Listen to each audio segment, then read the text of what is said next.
go. We had some signings over the past 24 hours. Little FT Friday, Frazier Friday.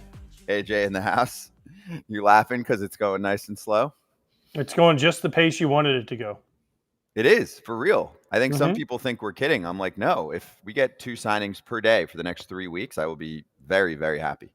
It is what we thought it was. Exactly. All right. So exactly. Just, hey, we'll keep chugging along, and when the next, I don't want to say victim, but when the next guy goes, we got something more to talk about. The team is the victim, right? Yeah, exactly. You're waiting out for a long time. It's not like the prices have really gone down, which we'll get into in a sec, at least in my mind for some of the predictions I had. Before that, real quick, I know we've been promoting it hard, but actually the website's been filling up and we've got the inventory for it. So we've been able to counter the heavy traffic on the website. But Todd Father is today's model of the FT hoodie. Love the hoodies. Hoodies, comfort.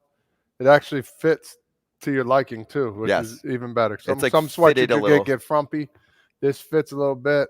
Makes my love handles look good. So we're good to go. We're good to go.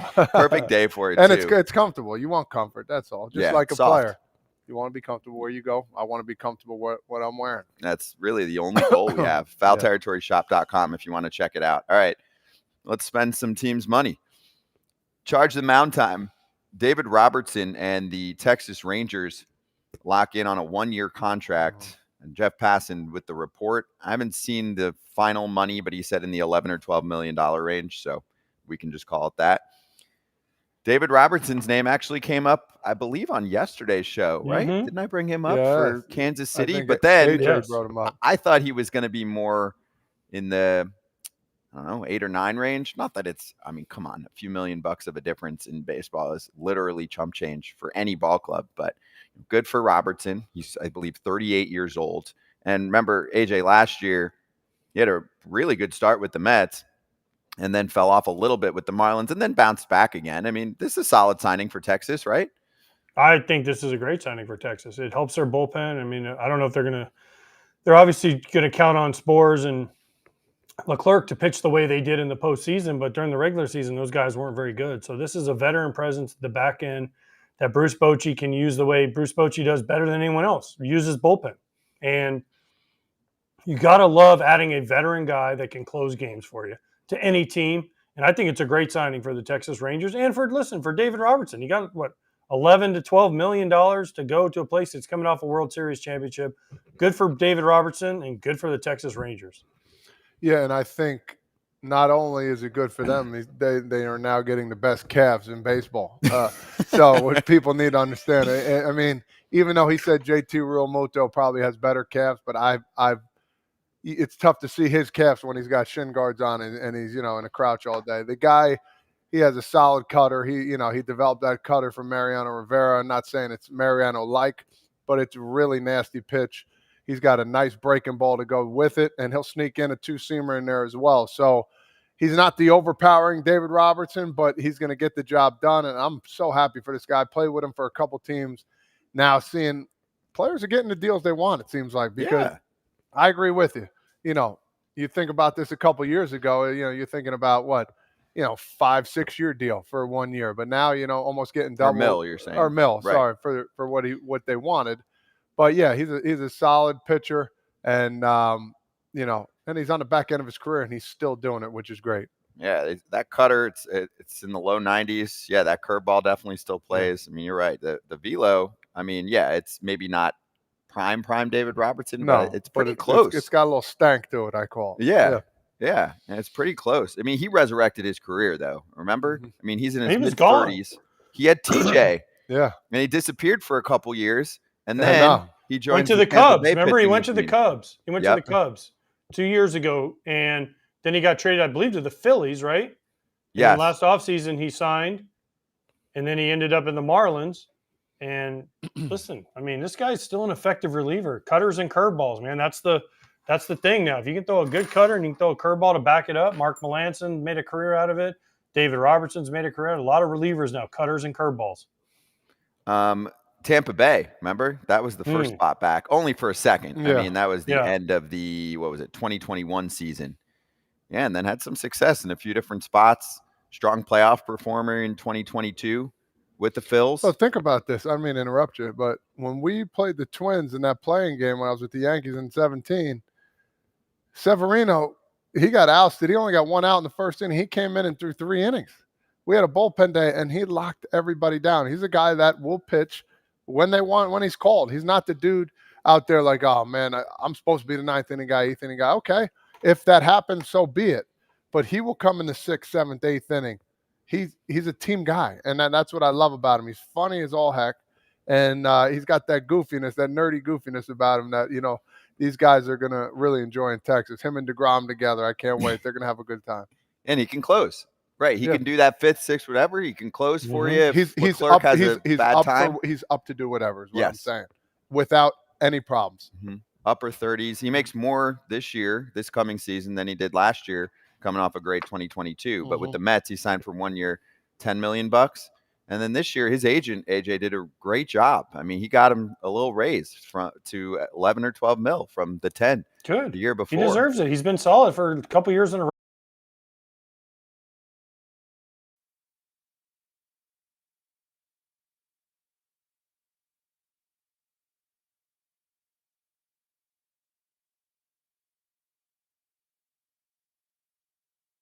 Arbitration. No chance. Listen, even free agency, I don't want to talk to teams and have to deal with it, because in your arguing, it's just awful to me that you'd have to imagine GM's calling you and you're like, oh, sorry, I'm at my kid's soccer game. Can I call you back like later? Yeah. Like, and then you get it. Then you sign with a team after you just haggled it out with them over like $10,000 or a suite on the road. Like, that would suck. You know what he should do? Honestly, and I think this would be sick. He should write a book and jot down, I mean, you don't have to call guys out, but this team, this guy, we're going back and forth. He wouldn't let me call him back, and my son's about to win a T-ball championship game, whatever. Just funny stories. I think I would read that book, because then like the ins and outs of what is really going on behind the scenes. And for him, he saves a little bit of coin, and he's basically working 2 jobs, and he's got it on his resume. I mean, eventually he is going to retire. I mean, he hasn't really shown too many signs of needing to call it quits yet, obviously, and he's in his upper 30s. But, maybe he retires when he's 41 years old. Yeah. And he can apply to work for an agency or start his own, because he'd be like, yo, I've been an agent for years. Oh, who'd you represent? David Robertson. Look at the deals. I got David Robertson, $65 million. I mean, he's saving some money. He's not saving that enough to where it's like, oh, man, look at I mean, listen, agents charge anywhere from 2 to 5%. I mean, he's not signing Shohei Ohtani money. I mean, it's still a little chunk of change, but good for him. If he can do it, he has the time. I wouldn't want to do it, though. I wouldn't want to take that on. What are we talking about? So, for example, let's use last year as because it's a cleaner number as the example. $10 million signs with the New York Mets. What would he have to pay an agent on an average? I know there's different rates and percentages. It's either 4 or 5%. Is that what it is? AJ, what was it for you back in the day? If you could recall, I think it was 4%. I think it was. Yeah, 4%. So are you doing the math on your phone? Yeah, so 4%. I mean, if it's $10 million, it's 10 million, it's $400,000. Oh, well, easily. Really? What's? If he made $10 million, he gave up $400,000 last year. $400,000. Top father. Yes. Jersey education. You guys got it better in South Jersey than North Central. I wasn't paying No, attention. that's when it comes to a lot of zeros, you just take a couple away. So $400,000 he saved himself last year, and if he's been doing this for years, he's probably saved himself $2 million at this point. He basically bought his children their homes, and that's great. Yeah, awesome. Boom. Now the other end of this always is, could he have gotten more any of those years, right? If you have an agent and they found you one extra team and got you an extra couple $1 million just on one deal alone, that pays for it all. And I think the best part is when you do it by yourself, you're not worried about. I mean, you see what other people made, but if they're like 5-10 million off and it's a big deal, it's like, you know what? I don't need my agent to be like, yo, we need that money. Give me it. You know what I mean? Like, screw it. It's not going to crush it. You know what I mean? So it is what it is. Yeah, it's a different mentality when you're working like that. All right, let's get to the other signing. So Jock Pederson looks like he's going to line up with the Arizona Diamondbacks. And initially when the money came out, I think it wasn't reported with the mutual option buyout, so it looked lower than it was. Initially, I'm looking last night, and I think some people were putting 9.5 out there. It's actually $12.5 million guaranteed because he gets 9.5 year one. There's a mutual option, which is basically fake in the baseball world. No one ever goes through with mutual options. So it's just really to backload the money. They pay him that $3 million at the end of the contract as a buyout, and then he can obviously either re-sign or sign elsewhere. So 1 year, 12.5, get probably some solid DH time and maybe a little outfield for the Arizona Diamondbacks. AJ, thoughts on this one? Because Arizona was talked about for JD Martinez, Jorge Soler, Justin Turner. So Jock Pederson, I didn't hear popping up too much. I know he gets in the left-handed pop, but it does seem like some Diamondbacks fans are disappointed because they thought they were going to get potentially a 40 homer every day dude. That's who I was looking for him to sign, was JD or Soler or even maybe Justin Turner. Listen, great for Jock. He found a great place. Listen, Arizona is a great place. You have spring training and the season in the same spot, so you don't have to move. But yeah, I mean, I thought the way Arizona had paid Eduardo Rodriguez, they went out and got Suarez. They're making some moves to try to make themselves not only, they lost the World Series, get back to the playoffs and make another deep run. I was like, man, if they could get JD Martinez added to this young core or Justin Turner or Jorge Soler, that'd be a great fit. Jock Pederson's a good player. We all know his struggles against lefties, so he's basically a platoon guy. Is he going to play in the outfield there? I don't know. But it's a nice signing. Doesn't do much for me as far if I'm a Diamondbacks fan. I'm like, okay, cool. But not JD Martinez / Jorge Soler impact for me. Listen, I want you to think of one guy when he got older.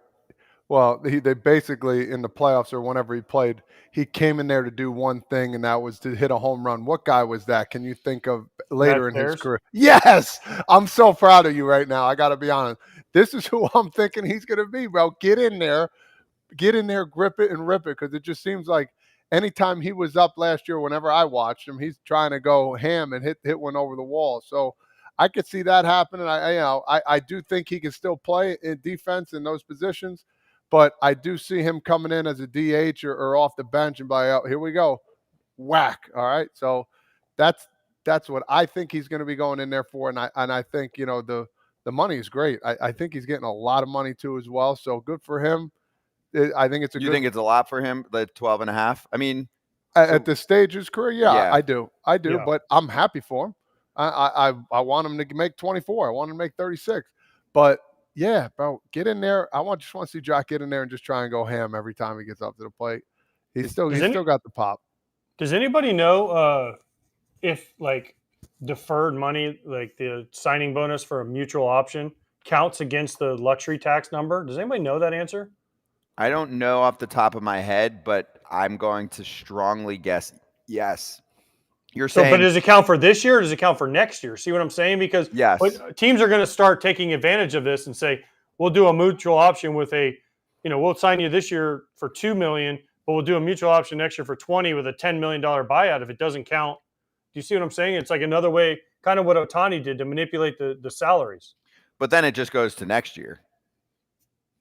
If that's the case, I'm saying, right? If the buyout goes to next year, then it still goes to next year on their luxury tax number.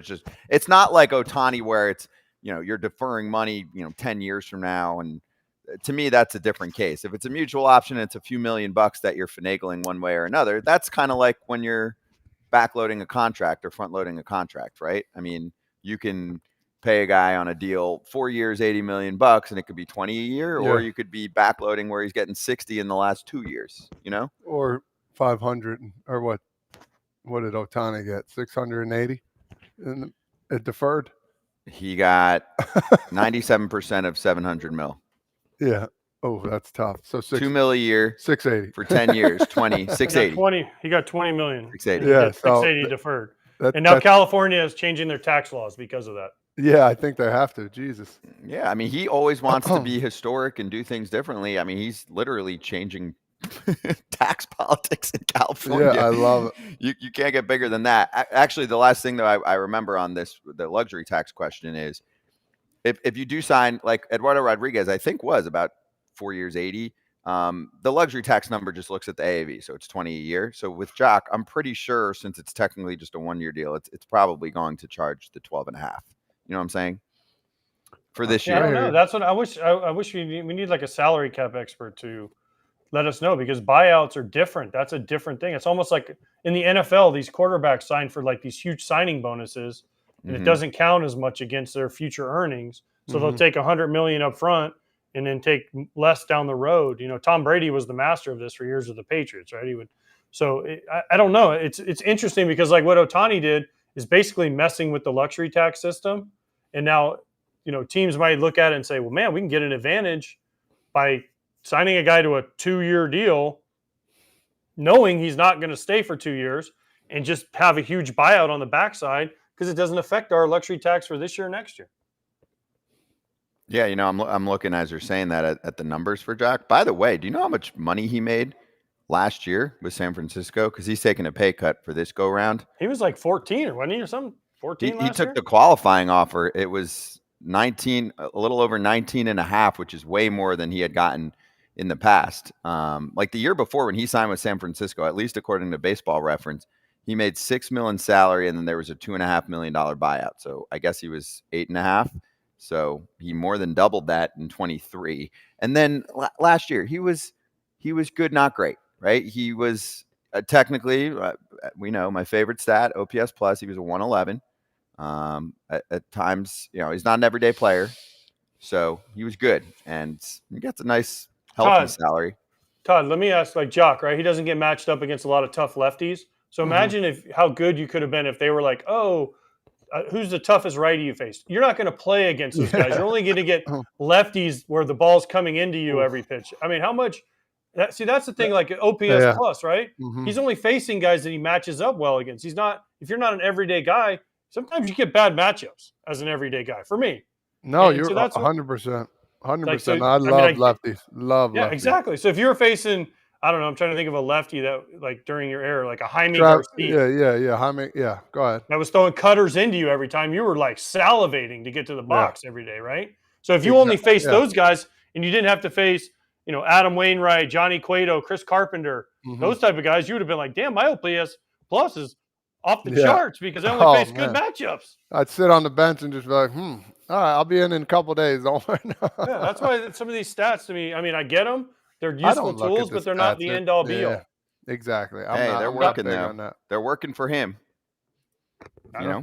That's because teams literally look at it blindly and don't look at the player. Which like Todd said, I'm happy. I want him to get $100 million a year. I don't care. Sure. Like, get every dollar you can. So good for Jock that he got that. But I just think sometimes you can overuse stats, especially some organizations. And the prices should be higher for the guys that we mentioned, especially Soler and JD Martinez. Look at their hitting numbers; they are significantly higher than someone like Jock. So we'll see where they end up. Let's bring in our first guest of the day on FT Live. Joining us for the first time, Sarah Valenzuela, who did a phenomenal job covering the Angels on the beat for the LA Times. And unfortunately, the LA Times decided they're like barely covering baseball anymore and made a ton of layoffs. But yeah, it is sad, the story, as I obviously poke fun at it a little bit. But Sarah, great to have you on here for the first time. Sorry about the news with the company. Obviously, it has nothing to do with you, and excited to see your next steps. But how are you, and how was the past year, especially covering the Angels? Thank you, first of all, so much for even having me on. I'm truly honored and humbled to be here. The last year, it's funny because I joined the beat in June 2022, and it was at kind of a weird time. They had just come off that 14-game losing streak, so I came into a clubhouse that I was unfamiliar with. The vibes were kind of weird. I was trying to get people to talk to me. No one really knew who I was. Coming into the 23 season, getting to see everyone from the start, like night and day, everyone was so happy. But then as the season progressed, it kind of just got to a point where it's like, I'm kind of tired. You guys are probably kind of tired. But still, witnessing the 23 season for all its highs and its lows was incredible. Just for me, a baseball fan, and as a journalist, it was a privilege to be there. So it says here, you worked for the New York Daily News for 3 years. New York I did. Yankee. Yes, you're Queens native. I've been reading up on you, girl. You're doing your thing. I see you. I see you Queens native. You work for the Yankees and the Mets. Talk to me a little bit so people can understand the little differences. I mean, going out to California and working in New York. Talk to us a little bit about, East Coast and West Coast and what you like, what you didn't like, So different. Being the backup writer for the Mets and Yankees, I mean, there's so much more of a media presence. And in my head, I thought that was the norm. I had never been in another clubhouse before. So being around so many other writers and journalists, and then just the certain types of access that we would have. And this was my first season helping with Yankees and Mets was, I believe, 2018 or 2019. I always forget. But then we hit pandemic and it was weird and everything was over Zoom. Everyone's asking questions, but we're all in the same room, but we're not in the same room. And then we get out of pandemic, and the first clubhouse instance we get, I think the first game I covered was a Mets game, but it was rained out. So I'm walking into a clubhouse for the first time post pandemic when media are back in clubhouses. I'm just like, oh, right. People exist. And it was so weird seeing everyone again. But then shipping out to Southern California and going to cover Angels, like night and day. As far as American media goes, much way smaller cohort.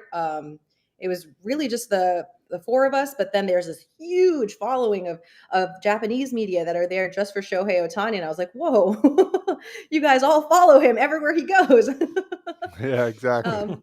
So night and day, but all learning experiences across the board.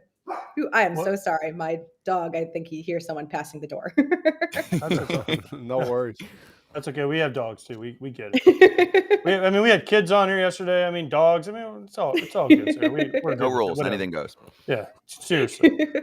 So you're talking about going from east to west, and then you walk into the Angels clubhouse. It's obviously daunting, especially in the middle of the year. So you're kind of like, man, they lost 14 games. I don't know who to talk to, who's good. That's a tough clubhouse, though, because Ohtani doesn't talk, right? Rendon clearly doesn't talk. He no habla inglés. So he doesn't talk. And then, Mike Trout, he's good, but he doesn't say a whole lot. He's kind of very cut and dry, which is fine. That's his choice. But when you cover the Angels, who do you go to? If you need a quote after a game, who do you go to and say, if I'm you, I go, okay, I want to talk to boom, because he's going to give me a great quote. It varies by game. It really depends on what all happened. I'm trying to think. I really like speaking to Mickey Moniak. He was super insightful. Zach Neto and Logan O'Hoppe, when they were available, both also very insightful. Trying to think. Aaron Loop, when it was relevant, also pretty insightful, candid. Carlos Estevez, also willing to be open and candid. I think for the most part, a lot of the guys are open to speaking and are candid. It really just depends on what all was happening and I've tried to walk the tightrope of, okay, if you had a bad game, I don't really want to you're clearly upset. I don't really want to make it worse.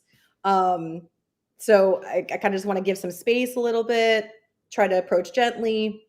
If it was a good game, you kind of just look around the room and try to see who's riding the high of oh my God, yes, everything.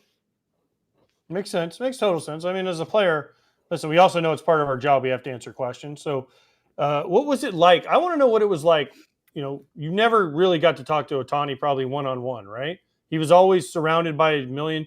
So wouldn't you like to have access to sit down with him and do an actual sit down interview like all of us would, right? So I know sadly you're not, hopefully you're still going to be around the Angels, but how different is it going to be for the guys, the reporter guys that are there and there's no Ohtani to hope to get to say hi to him, I guess? Yeah, it was definitely weird. It was when I first got into the Angels clubhouse, the first rule one of the first rules I was told was, hey, Ohtani doesn't do one-on-ones, don't really speak to him. We say like hi and like casual like greeting, but that was about it. But there were many times that I would have loved to speak to him one-on-one, or even just get some availability, especially that stretch after like August, afterwards from last season, after he had gotten injured. It was rough trying to dance around what everyone else had to say about him without actually hearing from him. And I feel like a lot of the time it was like that, even from 22 and even before he got injured in 23. It's a lot of just dancing around what anyone else has to say about him without actually getting something from him until it's his turn to speak again. But yeah, no, the access part it confused me for a little bit until I was, all right, I guess this is what we're doing. Yeah, that's crazy. You know, some guys, they don't like talking to media. Some guys are just like, you know what, come on over and I'll talk to you whatever you want to do. So my question to you is, they got Ron Washington, a guy, he'll talk to the media all day. He's got plenty of wisdom. He's a great guy. He's going to do well over there, I think. Talk to us about that signing and what he kind of brings to the table for this Angels team that, you know, is on the outside looking in right now. Yeah, unfortunately, I didn't have the chance to get to know Ron Washington like too much. I won't get to interact with him during spring training. But in the times I did interact with him, he speaks in like wisdom. It's like he's always trying to give advice. Yes, When we did 100%. we were when we had our during winter meetings, we have our breakfast. So all the media members have a breakfast with the managers. So I sit next to him. I don't even remember what I asked him. All I know is that it turned into like a life coaching advice. And I was like, yes, I agree. I'm here. I'm here with you. Yeah, it's like something you didn't know you needed to hear, but then you hear it, you're like, man, that felt pretty good right now. All right, go ahead. Yeah. That's good um, stuff. but yeah, no, I think because of his personality, he's super energetic and he listens and he is so willing to give so much advice. I think that'll be very beneficial, especially for the young core that's going to be playing through 24 and beyond. Uh, Definitely something that they could probably lean on and would benefit them. And yeah.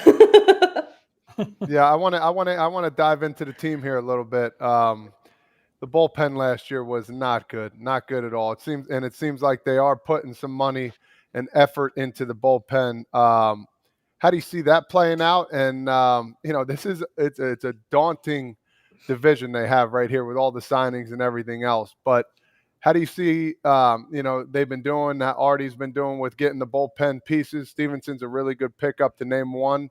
How do you think they're going to look when it comes to that part of their team?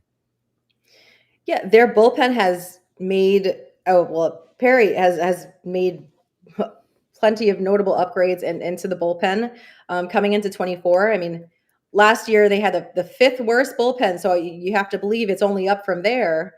Um, yeah, no, last year aside from like it was they're battling kind of this trying to not tax the bullpen so much. They're battling also injuries in the bullpen. How do you make up for a lack of depth um, in the rotation when someone gets injured? It just trickles down into the bullpen.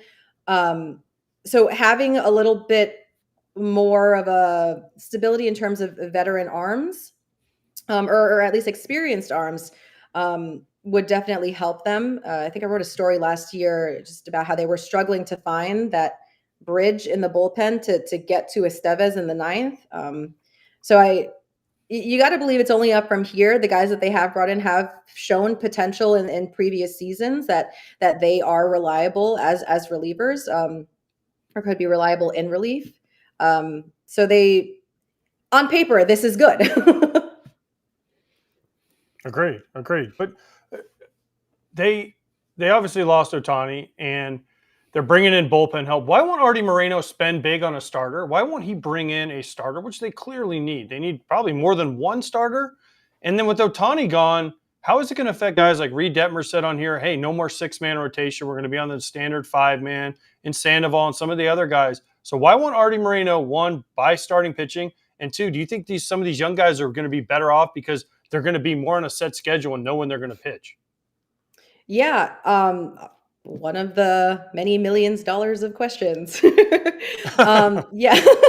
Artie has never historically been known for rebuilding anywhere or any part of this team. So them banking on having the core of young arms that they have for the rotation, the guys that they presently have, banking on that, but then also rebuilding in the bullpen. I mean, this kind of mirrors what they've done in previous seasons, where you build on what the weakest part is without kind of like tearing the whole thing down. And it all kind of goes back to no matter what, they think they want to be they want to be contenders every year. And even coming into this offseason, Perry said to us in the very beginning, I am still committed to building a winner in Anaheim. So Artie not wanting to spend money or just the team historically not spending too much money on starters. I mean, big question for Artie. No kidding. I spoke to him exactly 2 times, but neither was like substantial. It was just like, oh, hi. And just kind of running away. Yeah. But as far as the rest of the rotation goes without Ohtani, it may end up being a blessing in disguise when you consider Ohtani a phenomenal player who could pitch and hit. Of course, you want that on your team, but he also kind of handcuffed that rotation into that 6-man rotation. And especially last year, after all the injuries, it worked out somehow, but the results didn't actually play out. I mean, we know how the season ended. But it might be a blessing in disguise, especially for the not quite as young, but guys like Reed Detmers and Sandoval, or even Anderson, just to be on more of a stable routine, and not have to worry about, okay, well, if this guy didn't pitch this day, but he wants to go with this day, now we all have to figure out the rest of us. It might end up being a benefit. It might end up being a blessing in disguise for them. Understood. I want to go talk about Rendon a little bit, playing against him, knowing the guy he is. And you laugh because we all know he's a little crazy, and that's why I love him. I want to talk about the situation last year with the bruise or the fracture. Remember, he talked about, well, it's actually fractured his foot or whatever it was, and now the team was saying it was bruised. You have any information about that? Because we want to get this story straight here. I want to get it straight. I'm curious to hear what your thoughts were about the whole thing. Yeah, no. I've never actually had any issues with Anthony Rendon. Whenever I wanted to speak to him, he popped up. But no. With the injuries, honestly, I feel bad for the guy sometimes. I'm just like, man, I can't imagine being so injured all the time when like you need to not be injured to do your job. The bruise versus the fracture thing. So I actually spoke with a doctor about this because I was confused about like how several doctors could have like a discrepancy about it, or I'm trying to remember. I think it was like it went to like 3 doctors or 4 different doctors. All but one diagnosed it as a fracture. So I spoke to a doctor, and he was saying that the type of contusion that he had and the fracture were one and the same. They could be diagnosed as the same because they show up about the same on certain scans. This was one big like, what are you talking about in my head?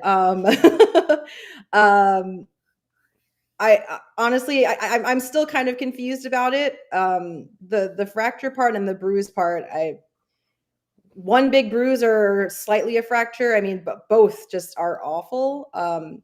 But yeah, I'm still kind of a little bit confused as to all of that, because we got all this information on the same day, and it was just like, okay, so he's fine, but he's not fine. Because it was after that ball, I clipped him in the leg. Okay, we see this guy walking around on crutches. He was on crutches for a little bit, but then one day he wasn't. So go up to him, hey, what's going on? Oh, well, they told me it's I'm not at risk of like breaking it or something like that. So he's like, I ditched the crutches to start walking. He starts doing more like on-field activity. I'm like, okay, so he's coming back, maybe. But then we hear the fracture part. So I am still confused about it. And yeah, I mean, I think they need to clean that up, which is, what Wash talked to us about on the show when we brought him on. He was saying, I've talked to him on the phone, and he was going to go meet with him in person right after we were talking to him. So you just can't have that kind of like dissension from one of, your supposedly star players from the past. All right, so let's go to his teammate Trout. So why do you think he doesn't get more vocal about potentially looking for another destination? Because, I mean, all signs point to this team going through some tough times over the next few years. It seems like they kind of had their window of opportunity. Unfortunately, didn't get to the postseason. I know there's some exciting young talent, but you also just have to weigh yourself against the division with the Rangers, the Astros, even the Mariners, a few steps ahead of them. So, I mean, I think most people would say the Angels probably aren't going to be good again until like 2026 or 7. So why doesn't he request a trade? From what I gather about Trout is he is both loyal and comfortable. At least this is how I piece it together in my head. When he didn't even get to his own free agency period. He kind of was just like, "Yep, I am staying here, and this is what it is." It was in my head. I rationalized this as he's very loyal to seeing this team through to what he can do. And also he just likes where he is. He gets to play somewhere where it's, yes, there is pressure, but it's not quite the same kind of pressure as, say, maybe playing for the Dodgers. The fan base here will embrace the team here through good and bad. He is being compensated very, very fairly. But like, beyond that, I think he is, for better or worse, committed to seeing this team that he started with getting to a place that he knows that he could say that he brought them to. If that makes sense. Yeah, totally. Absolutely. He's comfortable. He's got the right to stay, and he likes Anaheim. He likes living in Newport Coast. I mean, I can't really blame him. It's kind of a nice place. I'm sure you've seen it when you're in your travels down there. It's not a bad place if you can live there, as you know. New manager now, Ron Washington comes in. What's he going to bring, and what's he going to bring? Maybe I should ask this because Phil Nevin's a friend of mine. I played for Ron Washington in Texas, and I know what Wash is. I know what Nev's about. What's he going to be able to change and get out of these Angels that other managers haven't been able to do? I think a lot of where Ron's strength is from getting to know him a little bit and listening to other people talk about him is how he plays in that like mentor-mentee role, and just trying to help bring the best out of some of the younger players. That and helping provide some guidance in terms of defense. Like every time we spoke to him through the off season, it was some kind of like, yes, I am a defensive mechanic or defensive. No, he didn't use the term wizard, but he touted his ability to upgrade a defense.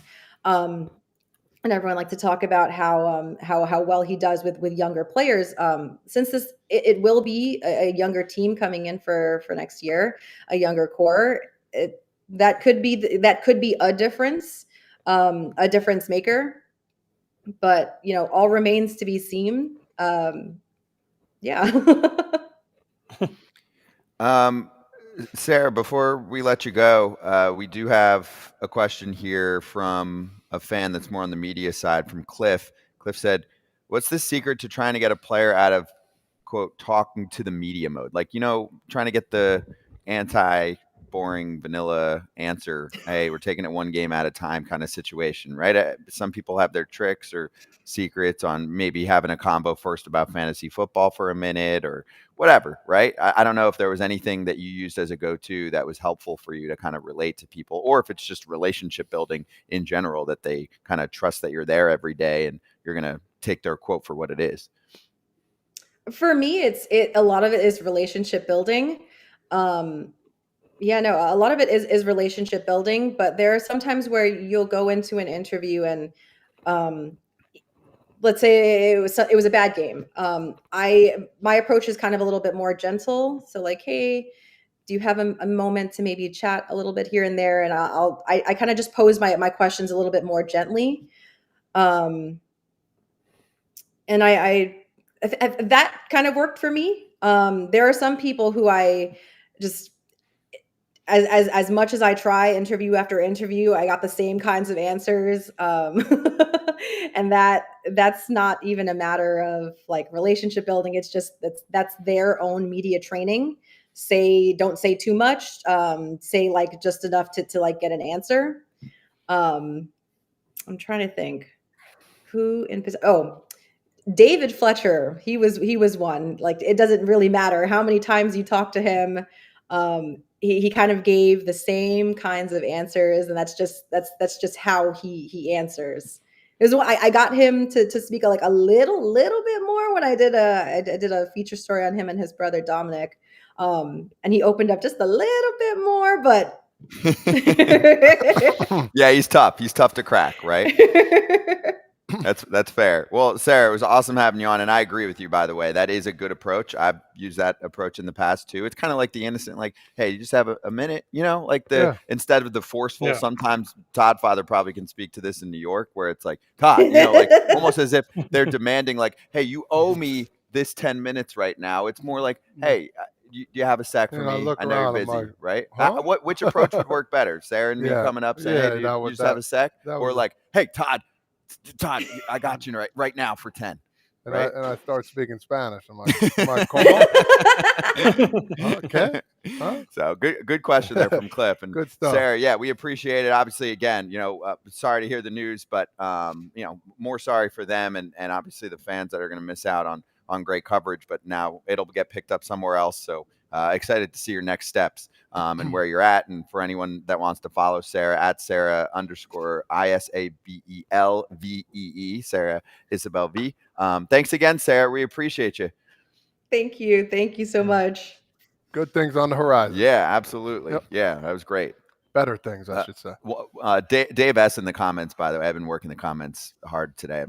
I'm getting after it. There's been some times that I've been traveling, so I really wanted to just hang with the people today. Yeah. I love you guys too. But Dave S with two good comments. One, he said, "Thank you, Artie, for swooping in and signing Rendon. Dodgers pivoted and traded for Mookie." Yeah. Dude, can you imagine Rendon instead of Mookie in Dodger Town? There's a lot of different history that was be written in Dodger Town right now. Yes. Hollywood lifestyle, they call him out there because he didn't want the Hollywood lifestyle. Remember when Rendon said that, and they never let him hear the end of it. And then Dave also said over under for Rendon in 24. I believe he said 81 games. Did he say 81? It was in the low 80s. 81 would be half.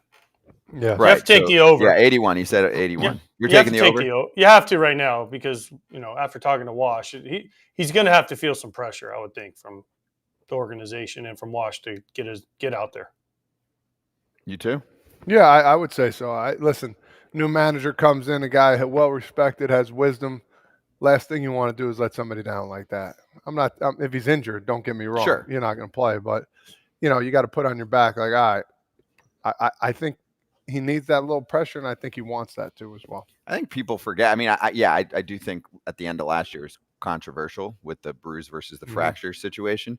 But also, I think people have to remember this is a guy who's been injury plagued for many, many years. Going back to college, he was a star at Rice, but that was the whole question about him. And the Nats were like, we're going to take him high up anyway because he's a star, and we feel like we're going to get production out of him. And they did. They got a ton. So anyway, if you look back at his history, he does have No blowing very glaze. deep. Yeah, well, that's why I don't think we're going to get him on anytime soon, unfortunately, even though he did do a podcast recently. But we do get a great consolation prize. AJ's best friend, Evan Grant, joining us right now from the Dallas Morning News. Evan, great to have you back on. And by the way, I think this is your 5th or 6th appearance with us, which is among the league leaders, which we're very appreciative for, first of all. And it makes a ton of sense as you happen to be covering the most talked about team over the past year, what should be the most talked about team since they won the World Series. How's your offseason going? You know, the guys who are in the 5-time club of hosting Saturday Night Live all get like a blazer. So I'll be expecting that. From I'd give you a hat to cover your bald head. How's that? Oh, damn. Wow, look at that. Look at that glare on the top of my head today, too. Exactly. The whole season has been great. It's to think about this team right now, you know, in a 12-month span, the Rangers will have won the World Series, have hosted the All-Star game, and will celebrate a Hall of Fame induction. I don't think that's happened for any club as the defending World Series champion since 1939 with the Yankees. So it's an incredible time for Ranger fans right now, and I hope they're enjoying it because this just doesn't come around often. You talk about incredible times. I'm just going to jump right into it, man. Montgomery, what is going on? Is he coming back or what, man? You got the inside scoop. Let the world know. Come on. Todd, listen, I mean, there's reasons to think that, like, Jordan is waiting for the situation to be sorted through and that he would like to come back to the Rangers, and I think they'd like him to come back. But I think in terms of talking about a $25 million contract for a 4 or 5 year, probably maybe even a 6-year commitment with him, I think this team would have acted already on that. I don't think it's ultimately going to happen. And I think that the Rangers' perspective here is they've got a really good group of starters that will be ready, they believe, in the second half in DeGrom, Scherzer, and Tyler Mahle. They feel like they've got a rotation to go into the season, and they feel like it is time, it's past time actually, for their minor league system to start producing some contributors. If there was one area where this team came up short last year, it was in the minor league pitching department, producing guys who could help the big league staff. Now, I don't know if that's kind of cutting off your nose to spite your face a little bit, but I do understand that at some point in time you can't keep paying retail for starting pitchers year after year after year. Evan, you guys signed Robertson last night late. I'm sure you didn't break the story. We'll leave that to the experts. But is he going to be the closer? What's his role going to be on this team? Because Leclerc was so great for him in the postseason. Obviously, Spores was great for him. They kind of mixed and matched with some other guys. Is Robertson going to be the closer? I don't think listen, they're still waiting on a physical, and with any 39-year-old pitcher, a physical is no formality, AJ. So the club hasn't really talked about a role for him, but I believe going into the season, or going at least into spring training, that the idea will be to have Jose Leclerc as the closer. He was really nails for them late last year. He was great during the postseason. I think Josh Spores will have a significant role in late innings, and I think that David Robertson will be there kind of in the way they envisioned Will Smith last year, as a late inning leverage guy who has the ability to close out games if needed. And I think that everybody who's around David Robertson thinks he's a great makeup guy, thinks he's been a great clubhouse guy. I think the Rangers want that again in their bullpen, and they had that in Will Smith last year. And so I think that's the role they envision for David at this point. Hey, you got one? No, you go ahead. I'll go ahead. I was just going to ask, so from a pitching standpoint, is there a secret to try and, or at least a strategy to try and get over the World Series hangover that has really now plagued World Series teams for the past quarter century? We have not seen success after winning a World Series. You had the dynasty of the Yankees that did it easily. But since then, a lot's changed in our pitching world, right? In terms of how pitchers are developed, which I'm sure is a factor. But I have to imagine Chris Young, with his pitching brain, is thinking about that nonstop this offseason. How do we prevent this from collapsing at least the first year after? Well, and both Bruce Bochy and Chris Young have experience with this, right? Bruce had experience as a defending world champion 3 times with the Giants. Chris had experience as a pitcher with Kansas City after they won in 2015. And I think they both realized all the challenges that are involved. You look at guys like Nathan Eovaldi, who I think pitched 180 innings when you include the postseason last year, and Dane Dunning, who pitched 180 innings. And I know, AJ, you played with a guy who got my Hall of Fame vote last month, who pitched 200 plus innings every year in Burley. And so it's weird to think about 180 inning guys as workhorses now, but that is a workhorse. And I do think with one less month of postseason to kind of or off season to kind of rest their arms, the Rangers are going to manage those guys in their innings early on. I think that's a real issue for Chris Young and Bruce Bochy and Mike Maddox on how they're managing this stuff. And I think, listen, guys, the one wild card that we can't really acknowledge on the pitching, or we can acknowledge on the pitching side, but it's impossible to try and factor it in, is there are so many rounds of playoffs now that the playoffs become so much more unpredictable. And we've seen that year after year after year as the playoffs have expanded. I don't know that the Rangers were the best team going into the playoffs. They certainly played the best in the playoffs. They changed complete narratives about their team last year, about the bullpen's ability and their ability to win on the road. And so you get hot for October, a lot of different things can happen. I think where this team is in a good position. They've got as good a lineup as any team in the American League offensively.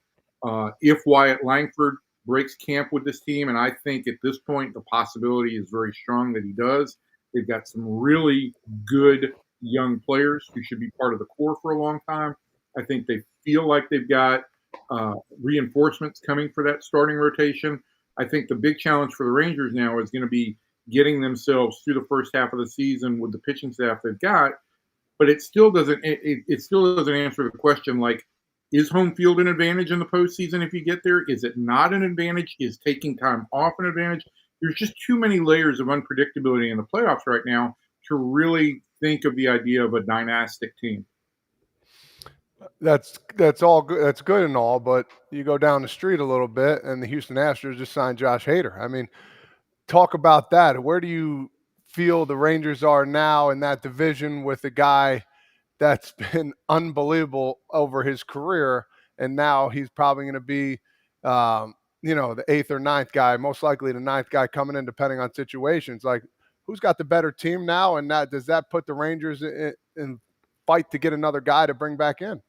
Well, I think one thing that Chris Young has told me over and over, Todd, is they're not going to be reactive, right? They're going to be proactive on their strategy. And even though the Astros signed Hader last week, they've had interest in Robertson all offseason. They knew they were going to add another veteran reliever. So I don't think this is reactive to what Houston did. And I think it would be really dangerous at this point in time to divert from your strategy and get reactive. All of that said, let's remember that the American League West last year, there was one game basically that separated 3 teams.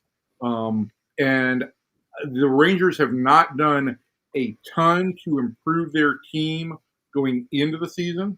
Mally's not going to be an addition until the second half. The 2 big additions are in the bullpen in Kirby Yates and David Robertson.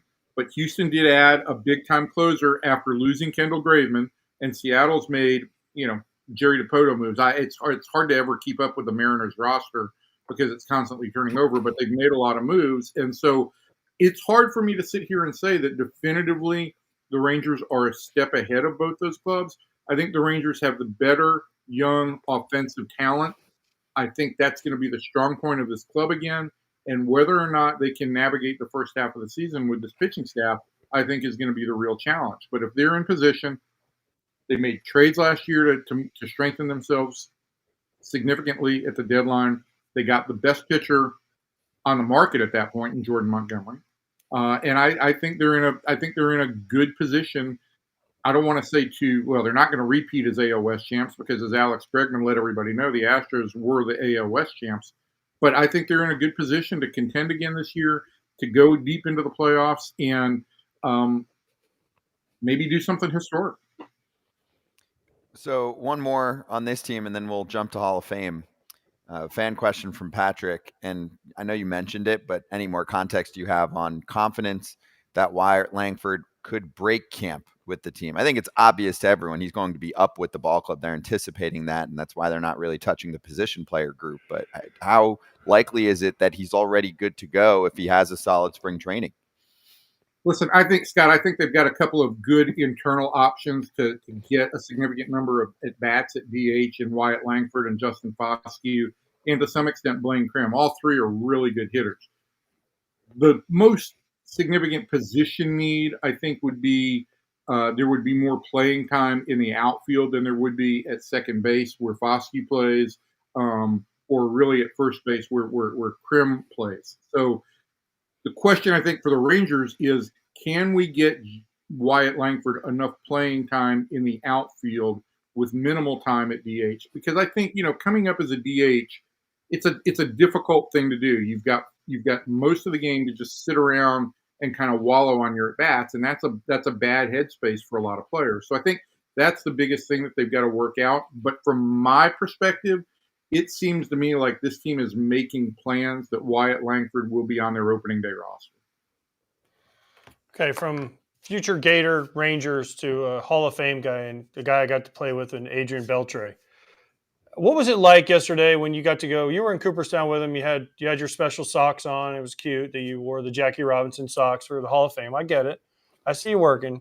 But what was it like to see AB there? Because, I've told people he was one of the best teammates, best guys, best humans I've ever been around. To see him and see him walk around and get to see what a special place and how well-deserved it was for Adrian. AJ, I'm working on this story right now, and I just have to tell you, you go to the Hall of Fame, and the first thing that they do at the Hall of Fame is this kind of 17-minute video with, I think there's 19 Hall of Famers quoted in there talking about things. And for the fan to go in there and listen to these things, it's giants of the game. But literally things that Henry Aaron, that Tom Seaver, that Cal Ripken Jr., and that Juan Marichal all said in that video are things that Adrian said about himself in the previous 24 hours. And so it was just kind of amazing to watch a Hall of Famer walk through the Hall of Fame, and I think come to grips, he does belong. I don't think Adrian would ever say that publicly. I think he continues to feel like I was a decent player, but it is clear he was a Hall of Fame top 5 third baseman of all time, and to watch him go through the museum, particularly when it came time to see Juan Marichal. There's a display on Juan Marichal before you get to the plaque gallery, and then there's a display on Latin American baseball in which I'm watching Jaime Herrin narrate, the Hall of Fame announcer who announced the Dodgers for forever, narrate this video about Latin American ball players. And I'm watching Adrian watch the guy who announced his games when he came up narrate a film that includes highlights of Adrian hitting home runs from one knee. It's just kind of surreal. And the takeaway I had from all this is that Adrian feels a lot like he did when he came up with the Dodgers in 1998. He was a 19-year-old. He was incredibly humble and respectful and quiet, and he was just kind of taking it all in wide-eyed awe yesterday. I think over the next 6 months, as he prepares for his Hall of Fame speech, which he has told me he absolutely hates the idea of having to do, I think when we see him speak in July, it's going to be a wonderful, wonderful speech talking about what it was like to come from the Dominican, what it was like to realize the joy of playing baseball, and to fully maximize his abilities on the field. So I'm really looking forward to that. It was special socks aside, it was a special day to be able to watch that and to watch a guy kind of be introduced to his new peers, really. He's going to nail the speech, and I hope Andrews comes out there and just like taps his head, just like blesses him or something like that. A quick one for you on Beltre. It's more of maybe a pet peeve in what it says about our sport. I've told a few people about this lately. Obviously, I used to work at MLB TV, and I felt like for the last few years of Beltre's career, people would be like, I got a hot take. He's a Hall of Fame lock, or he's a first ballot Hall of Famer. I was like, what the fuck? I was like, yeah, no shit. I don't know. It just was a weird thing that I kept hearing. I don't know if you ever heard that from people, like trying to act like it was a hot take. I was like, that's the coldest take I've heard in a while. listen, I think the hot take about it, Scott, is this, right? I think even Adrian would acknowledge this. When he came to the Rangers, I don't think that people viewed him as a Hall of Fame third baseman. He had spent a decade in the big leagues. He himself acknowledged that he had the reputation that he had that big year with the Dodgers in 2004, and he had a big year as a one-year free agent with Boston in 2010. And people kind of conceived of him as a contract year player. When he got to Texas, and really late in the time in Seattle, he realized, I want to have fun. What's the worst that can happen if I have fun? And I think once he realized that and allowed himself to just enjoy the game he grew up so passionate about from ages 32 through 39, really 31 if you count that year in Boston. In the second half of his career, this guy became a Hall of Fame player. The second half numbers of his career are better than the first half numbers. And that's an amazing accomplishment, as we get into our 30s in MLB players. And so was it a hot take in 12 or 13? Maybe it was a hot take then. But I think by the time we got to 2015, 2016, everybody assumed Adrian Beltre was going to be in the Hall of Fame and on the first ballot. I just didn't know if it would be 90% or 95%. And as it turns out, he's one of the top 20 all-time percentages in terms of vote getters. Let me ask you this last one for the Hall of Fame for me. Do you feel a couple of guys on there got snubbed a little bit? I know some of them still have some years left, and there's one of them that we all thought should have been in the Hall of Fame, and Gary Sheffield. I know you tweeted about something on there too as well about it. Do you feel like there was a couple of guys that did get snubbed that should be on there? Look, I feel strongly about Sheffield. I actually got a chance to cover Gary my first 3 years covering baseball in Florida. I watched him on a day in and day out basis. And so maybe there's some bias here, but this is a guy with over 500 home runs. It's a guy who, forget about WAR and metric numbers that you can't actually see. Like, we comprehend WAR and we know what it means to the game, but nobody sees WAR on the field. And you look at the things that Gary piled up and you look at how intimidating he was at the plate. And you look at the fact that, listen, the Hall of Fame in a lot of ways is about memories and visuals. And whose batting stance for a generation of kids was more imitated than Gary Sheffield's? I think it dishonors the Hall that he did not get inducted. I also think in large part it dishonored the Hall that Billy Wagner's not in this class. I know Wagner's got another year, but I've come to be a strong believer that closers have to be taken against other closers. You don't compare them to other position players. And Billy Wagner is one of the top 5 closers of all time. He belongs in the Hall of Fame. So I was disappointed on those two fronts. I hope that when Gary is on a contemporary era committee, and I know that at some point he will be, I hope that the view of him has changed by the group that sees him then, because I think this guy belonged in the Hall. I'd like to see him in the Hall. And I think but I don't want to sit here and bemoan this Hall of Fame class, because these 3 guys are a really great class. It was cool to see 2 guys in this day and age who had one team background, back of the baseball cards, in Helton and Maurer, and a guy like Beltre who just enjoyed the game so much. But yeah, I believe that Billy Wagner hopefully will be elected next year, and it's a shame that Gary Sheffield has gotten as close as he has and now has fallen off. Evan, you're a big Hall guy now. What changed? Why are you such? Because we've had Kirkjian and we had Rosenthal on a couple days ago, and they were like, we were told, like, keep the Hall small, only certain guys. And now you see guys are more into, let's get more guys in, let's celebrate the game. So what's changed, not only in your life, but in a lot of writers' lives?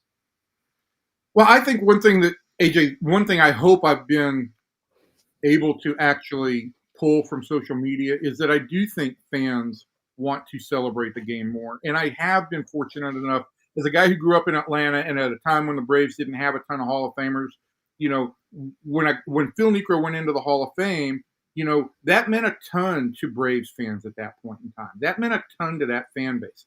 When Todd Helton goes into the Hall of Fame as a Rocky, it's going to mean a ton to that fan base. And I think all the fan bases should be viewed as equals. There is an importance to that.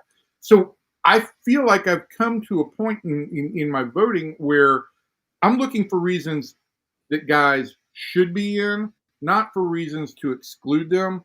I did hear one take the other day about Billy Wagner, and there was criticism of his postseason numbers. And my example here is I don't think postseason numbers should in any way be viewed as a reason for exclusivity in the Hall. If you want to say a guy was a big time postseason performer, great. I think that's an asset. If he authored some indelible moments in the off season in the postseason with big performances, great. But I don't think it should take away from a guy's Hall of Fame case. And so I feel like if anything, and I think in some regard, reading Ken and listening to who Tim is and how much he loves the game, I think that maybe the voting class or the voting electorate is moving more away from this. We have to be guardians of the game and understanding that fans want to celebrate the game. And the voting process, guys, takes care of itself because with 75% threshold necessary, it's still really, really difficult to get in the Hall. I voted for 10 guys pretty much each of the last 10 years. That's been a big change, and I think I'll continue to see that. I don't think we're ever going to see a 10-man class, but I think it's important to keep the conversation going on certain guys. Hey, Evan, one more because it's consensus from the fans in the chat. How much is the TV money real versus an excuse this offseason? Now, they just signed Robertson and they might do something else, being that, you don't work for the league or the team and you're at the Dallas Morning News. You can actually speak freely about it, which is helpful too, because fans just want to know. They're like, is this legit? Because, they just won the World Series. They probably made, I don't know, $50 million in October alone. Look, Scott, and the other thing is, right, the valuation of this club is probably going to approach $3 billion this year, and so they've continually seen like 20% growth in valuation. I think there are cases on all sides for this. The TV money is a real deal. I think the Rangers are due on average $111 million per year. I think when it's all said and done, if they get this deal done, they'll see somewhere between 75 and 90% of that. So the loss is not a huge financial loss, but it's still real. And until you've got a deal, you don't have a deal. So I think that's part of the Rangers ownership's kind of caution. I think the second thing on the business side is let's not overlook that this team has committed $850 million in contracts over the last 2 years. They have sped up the rebuild process and they got themselves a world champion. And I think to go back to my first point to the first question, I think there is some thought on the ownership side that, hey, we invested $250 million in starting pitching last year. We need to develop some of our own. Some of the guys that we invested heavily in draft picks, guys like Cole Winn, Jack Leiter, Kumar Rocker, who is coming back from Tommy John, Brock Porter, who's still only 19. He was a first rounder who basically slipped to the fourth round.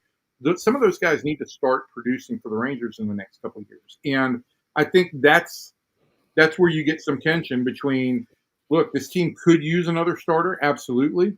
But I also think that there is some feeling like we've got to start doing some things on our own. And where exactly the tectonics of all that end up, I'm not 100% sure. Yeah, no, that makes sense, though. Well said. Evan, always great to have you. We appreciate you. You can follow Evan at Evan_P_Grant or check out his articles in the Dallas Morning News. Great to see you. And I mean, you don't have to, but there are a lot of fans that will. And also, he's having a year. Like you said, he started out with a bang just now. World Series, All-Star, etc. It's fun to cover right now. So enjoy the ride, Evan. It's a fun time. And I have enjoyed it despite AJ's presence. Yeah, exactly. Don't let him bring you down. Next time. Just that jealous former Ranger that's he's never usually on Friday, so sorry. Yeah, this is the whole new ball game for me for Friday. That's true. Thanks, Evan. Talk to you soon, man. All right, guys. Take care. Bye-bye. Thanks, Evan. Cheers. All right, so Tyler O'Neill's going to join us soon. Just back to Hall of Fame for a moment because I promised a fan that I would ask it, and we've been getting an influx of questions, especially on Instagram. I'm able to organize them a little better on the DMs there, so people will be like, "Hey, ask this." So I'm throwing some of them in there from time to time.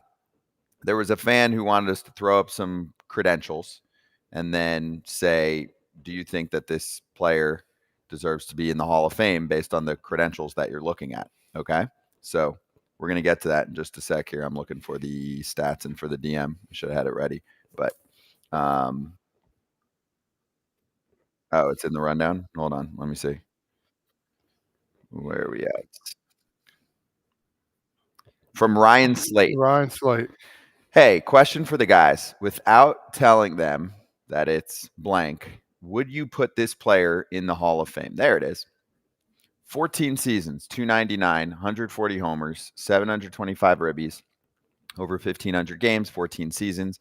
Rookie of the Year, MVP, 4-time All-Star, 4-time Gold Glover, a Silver Slugger, and a 2-time World Series champ. I know who it is. I think I know who it is either. You do or don't? I think I do, but I know who it is. Can I go? Because I'm not 100%. Well, do you guys want to guess, or do you want to tell me? I'm going to tell you whether I should think. I'm going to go just on numbers. Okay. I would say no, just on numbers alone. Okay. Also, I'll add this because he's a former teammate of mine. I don't know who it is. I love him, but I'm saying wins no above too. Replacement. I don't know. No. I don't know who it is then.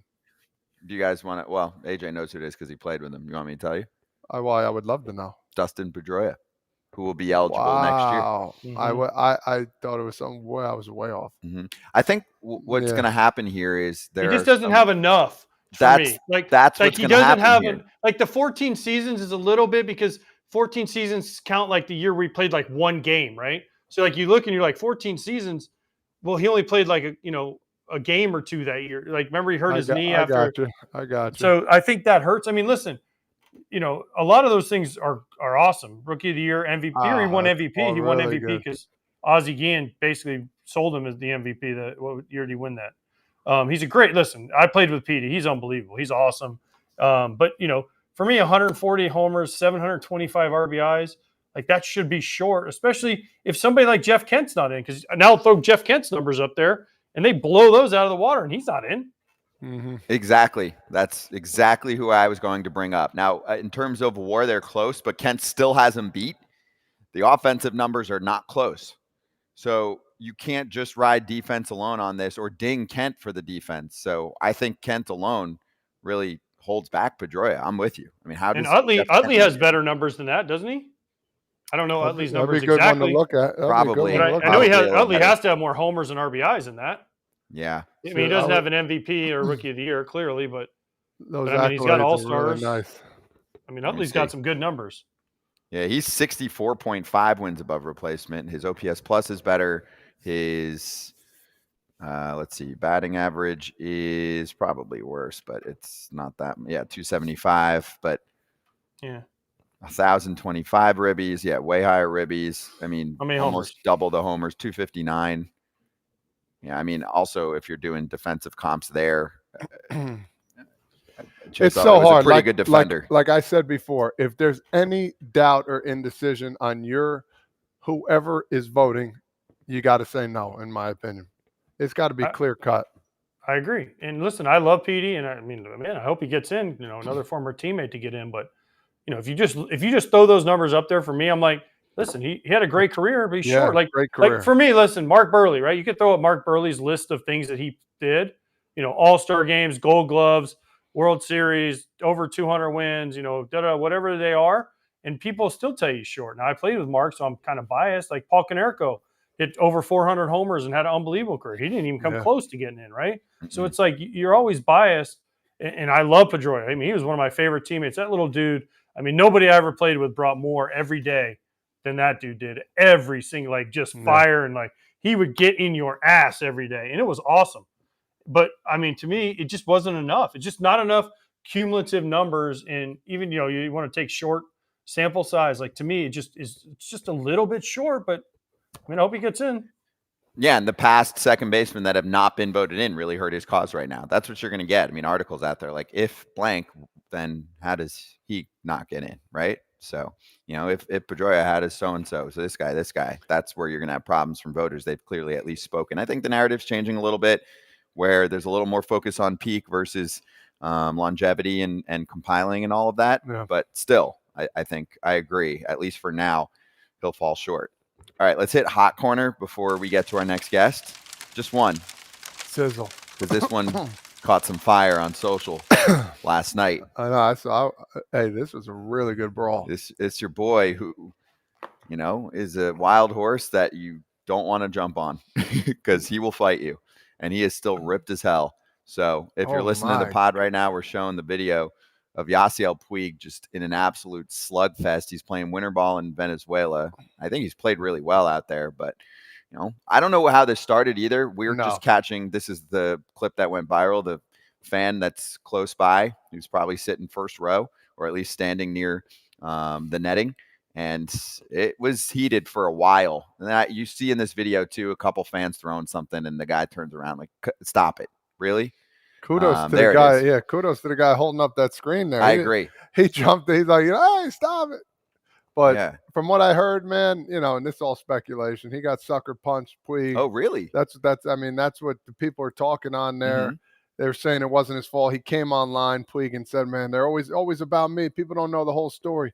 I go out there, hit 400 home runs, do whatever, and they'll still find a problem with me. So, yeah, I don't know exactly what happened, but I'll tell you right now, that is a brawl right there, brother. That is a brawl. That is a brawl, and I would love to ask Tyler O'Neill basically where he would be in that spot right now. Let's get Ozzie Guillen on.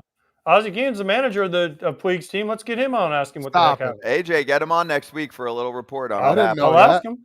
Okay. Yeah, he's the manager. Ozzie Guillen's the manager of the blue team, Tiburones. No way. I didn't know he was out there. That either. Yeah.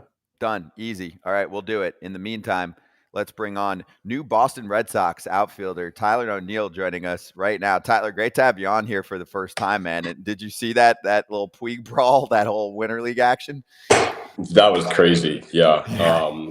I've never played winter ball myself, but man, that's something else that I've experienced for sure. What's going on today, guys? Hey, we're great, dude. Good to see you. So how's the offseason? Like, take us through the play-by-play of when you find out you end up with the Red Sox, and how pumped are you to be up at Fenway? Yeah, offseason's been going really good. Spent a little bit of time in Canada earlier in the winter, but most of the time here in St. Louis. We're full-time down here. So, I got a call about a month ago letting me know that I was flipped out. So, it was exciting. It was bittersweet. Just a whole whirlwind of emotion. Not my first time getting traded. So, it's just bittersweet, man. Just still in the process of figuring out the routes, figuring out housing, new logistics and stuff. So that's at the forefront of our mind right now. Tyler, you're in the off season right now, so I know you're lifting heavy and you're getting your body in shape. Oh yeah. Have you ever seen Scott Braun's body, and who has a better body, you or Scott? It's not close. I think me and Scotty had a push-up competition a couple of years ago that I remember. Mm-hmm. So I know he's got some reps. I mean, Scott, let's go. Yeah. Come on. Let's have like a. Yeah, I got long sleeves on today for a reason. Off. Tyler's got me beat. That is a professional right there. And AJ, do you know, by the way, the backstory? Do you know what Tyler's dad did? Yeah, he was like Mr. Canada. Yeah, right? Exactly. I mean, massive. Yeah, my dad competed in the 70s. He won the title in 75, runner-up a couple more times. So he's very proud of it for sure. There he is. Yeah, right there. He needs to be proud of that mustache he has. Oh man, I know. He had the groom. He had the groom going back in the day. I think in this picture he was he's like 5'11", same height as me. But I think he was like 250, 255 and 5% body fat. So very very proud. Did you work out with him? So it's definitely how I learned to get into the weight room. I mean, maybe 14 or 15 years old, trying to take the next step in sports. So he's obviously an expert in the weight room, and just gave me an idea of exercises and rep schemes and just different blocks and different way to do things and, teaching me the right way in there. So, I learned at a relatively young age, and I'm very thankful for my background. It's what got me to be me and got me where I am today. So I'm still building on it and, of course, modifying it. Can you just picture AJ? Picture Scott. He's doing these push-ups with the biggest smile on his face, like, "Oh, this is the greatest." Hey, we have it. There's a video. I can get find it. That it's somewhere. It's somewhere. You know who else we were with? DeRosa. Oh, So, D-Row, yeah, it was like, good. We were teaching come him a on, thing or two Scotty. about Yeah, D-Row I had to just- have finished a distant third in your guys' push-up contest. I think, yeah, Tyler could probably do 200 in a row. I could probably do like 80, and D-Row, I'd put it over under maybe 50. 15. Yeah, 15. Anyway. Jersey guy. We'll cut him some slack though. That's all right. We'll cut him Yeah, some I love slack. D-Row. He's good. I want to get talking to you about a little baseball, little stuff you talk about hitting wise. You're talking about pulling less, letting the ball travel a little more, something that I try and teach young kids nowadays. You said it led to more strikeouts, but now since you see the ball deeper, you could drive that ball the other way, and when an off-speed pitch comes, you just react. Talk to us a little bit about that and how you simplify your hitting technique. For sure. So, this offseason I've been working really hard on staying inside the baseball. When I got that bat path feeling like I'm inside the baseball, it comes off true and it comes off right. So I'm getting some good feedback, lately. Just really starting to ramp up my hitting program right now. So, just really using the center of the field and making sure I'm not losing pop to right center, especially in practice, flips, batting practice, all that stuff.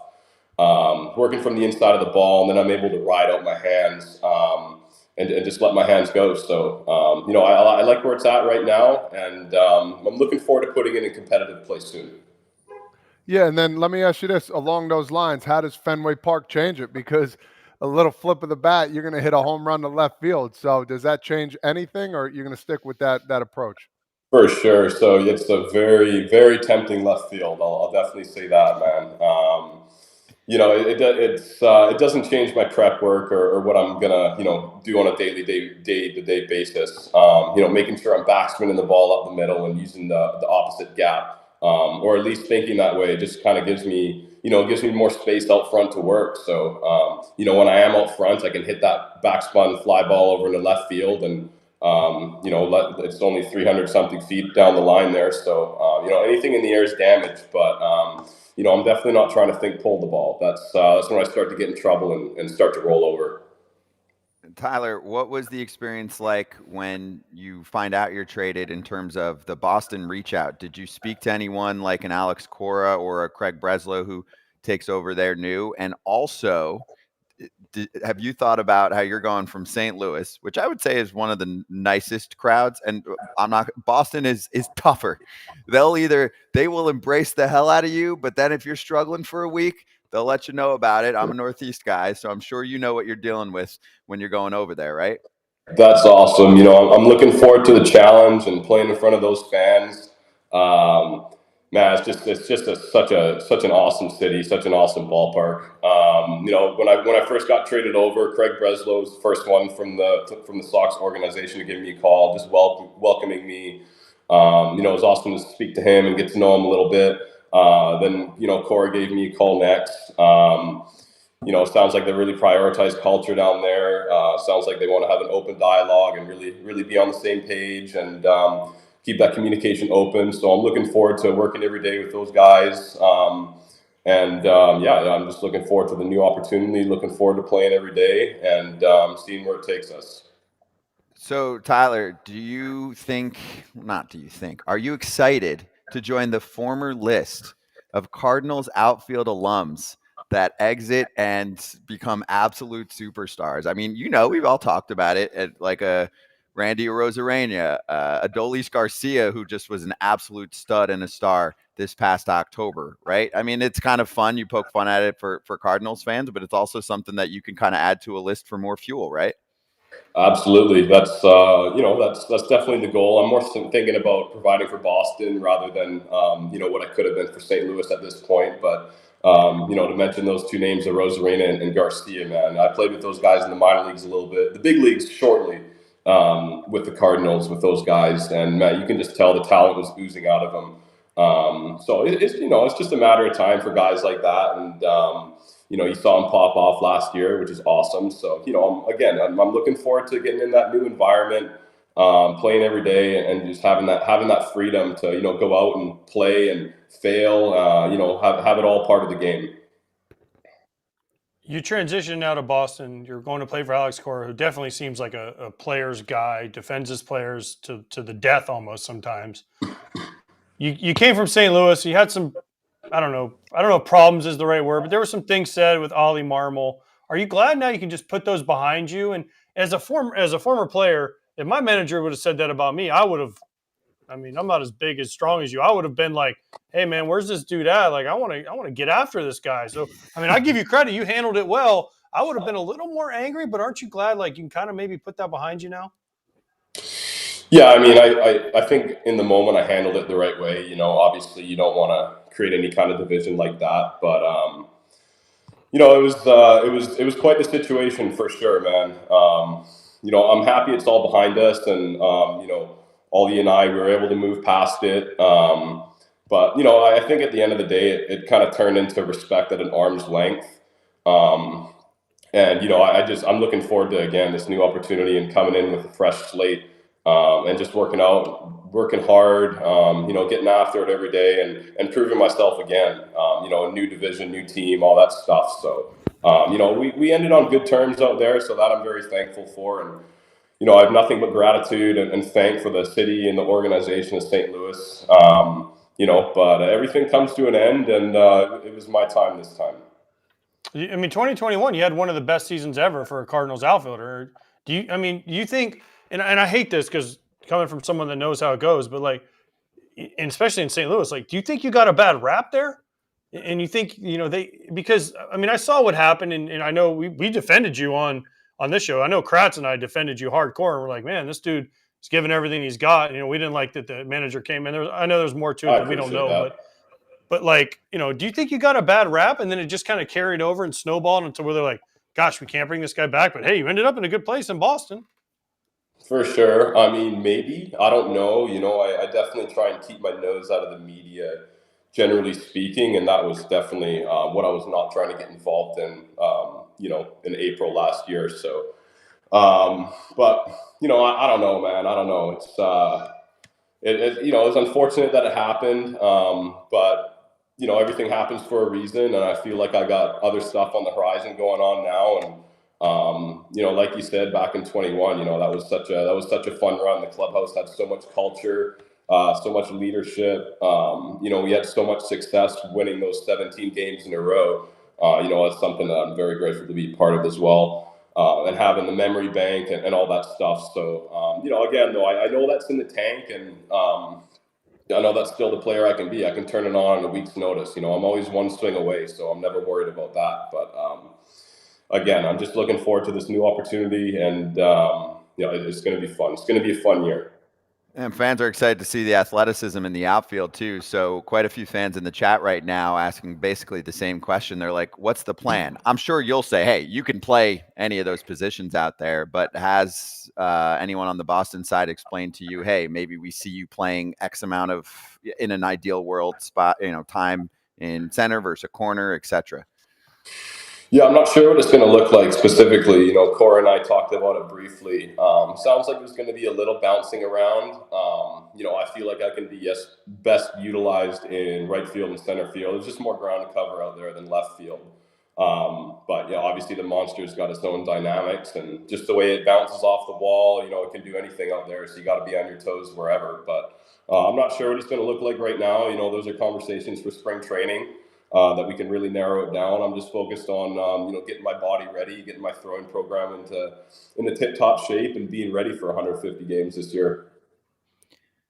Tyler, what do you think from the 2021 season you mentioned? Obviously, yeah, I mean, AJ brought it up too. Gold Glove, WAR was above 6, 34 homers. I mean, it was a ridiculous season. What do you think is the one thing from that year, of course, that you remember that you want to try and bring back? Obviously, we know what the stats are, but was there something you remember that year where you were like, you know, felt like you were really clicked in a particular way that you can bring back? And obviously, you dealt with a couple injuries since, and now we're feeling great, right? For sure, yeah. You know, unfortunately, the back issue held me out for a lot of time last year, and you know that affected my lifting program and just affected the rest of my body the rest of the way out. So you know, I'm very confident in what I'm doing in the weight room and with the throwing and running and hitting programs that I'm doing right now. So I'm just looking to stay right there. You know, I got a daily core program that puts me in a good slot every day. You know, I don't have back pain anymore, which was you know, it was a thing for a little while for me there, and you know, that's no fun when you're getting affected in everyday activity. You know, just like picking up my newborn daughter. back a few months ago. It was giving me grief. So I'm happy I'm all past that. I'm fully in depth with that core program now. Training force absorption, training isolated strength blocks, really strict rep schemes, power creation, med ball throws, box jumps, different athletic movements, challenging full range of motion. A couple things that we weren't doing last couple of years that I think is really gonna translate well for me and well for that ballpark out in Boston there. Tyler, has anyone ever talked to you? Because I know when I first came up, people were like, "Man, you can't lift that heavy. You're going to get too big, and you can't move." Has anyone ever talked to you about that? Whether it was the Cardinals or the Mariners who you first were signed by? I mean, is there anyone that's ever said, "Hey, dude, we don't want you to get too large"? For sure. I think more so specifically in the minor league system out in Seattle there, they were pretty strict with how I would do my stuff, man. I would just go get a membership out at Gold's Gym across the street and do all my bench press and stuff out there. We're the guinea pig, too. Yeah. I mean, I was 18, 19 years old, and dead bugs, come on. I'm not doing that stuff. But as you go and as you learn, I add these things to my routine. Just little prep work that I do every day to get my body in the right position. And I still do my heavy weights. During the season when I'm playing every day, it's going to look a little different. So I'm looking forward to that phase of my training program as well this year. I got to talk to my guys and see what that's going to look like when I'm running around and fetching fly balls out in the field there. But right now I'm still getting those heavy lifts in, heavy squats, heavy deadlifts, heavy bench. And my body feels great. I feel like my shoulders are healthy. I had an issue with that a couple of years ago. That's all cleaned up. I got good range of motion, and I'm feeling ready. Let me ask you about hitting wise. You absolutely crush left-handed pitching. Right-handers you do well, but can you talk to us a little about? I want kids to understand, like, as they're in high school and in college now, the difference from a lefty to righty is substantial. As a right-handed hitter, can you explain your approach? And, what you try and look for from a left-handed pitcher, especially when they're not overpowering? Yeah, I think with lefties, it's really key for me to stay right center, and they end up busting me in a lot. But, it's just being disciplined in your spot, I would say. Lefties, it's obvious coming in from a different angle. And, some guys see the ball better from other sides, the other side of the mound. So, I should be hitting lefties. I should be hitting them well. I try and stay at the middle with those guys. That way I don't roll over changeups as much. And, I'm still able to drive the ball the other way. Fastball, it can run in on me a bit. So I feel like that puts me in a good spot. And it's the same with the righty. I'm pretty standard. I just try and stay at the middle, stay to the opposite gap. I lost that a little bit at the end of last year and, started to roll over a bit. And I understand that correction and that adjustment. And it's something I've been working really hard on this offseason to make sure that I'm not losing that this time. Hey, Tyler, you're Canadian, obviously, and you're up there now, and you take a lot of pride in that. Are you excited that you're going to have more Blue Jays action, a little more Toronto on the schedule this year? I mean, you're going from a very different world in the Midwest and the travel all kind of tight in there to the East Coast with, obviously, you'll be in Boston, but a lot of Yanks on the schedule, a lot of Toronto. So have you thought about the fact that, your world's going to change from a geography standpoint? Probably more in your favor, I would imagine, right? It's definitely different geographically. I didn't realize how far east Boston was until I really started to look at it. It's further east than Montreal is, so that was pretty crazy to me just to kind of really hone in on it. But I'm looking forward to that. I'm looking forward to a new division, just a whole fresh slate overall. It's gonna be good for me. It's gonna be good for my psyche. I'm looking to go in there and just provide that leadership role that I can for the outfielders. There's a good group of guys over there. There's a lot of talent.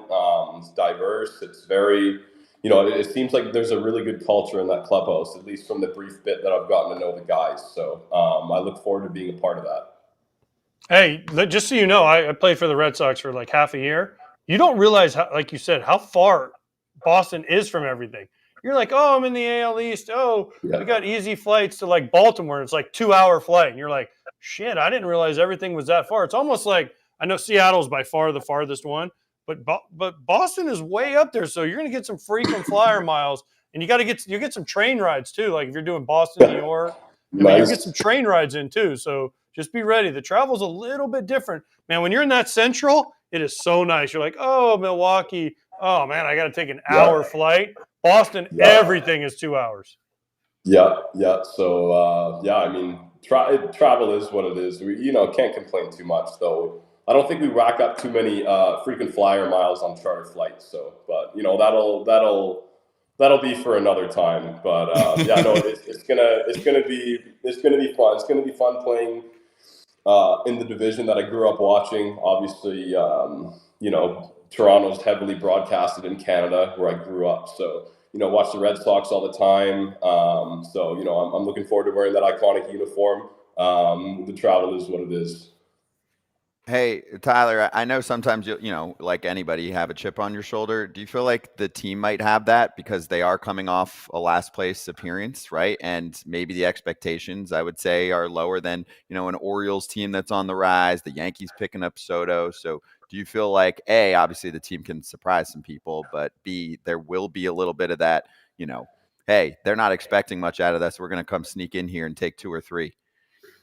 For sure, yeah. I mean, I'm still trying to get my footing out with these guys, but what I do know is there's a lot of talent with this team. There's a lot of young talent with the team,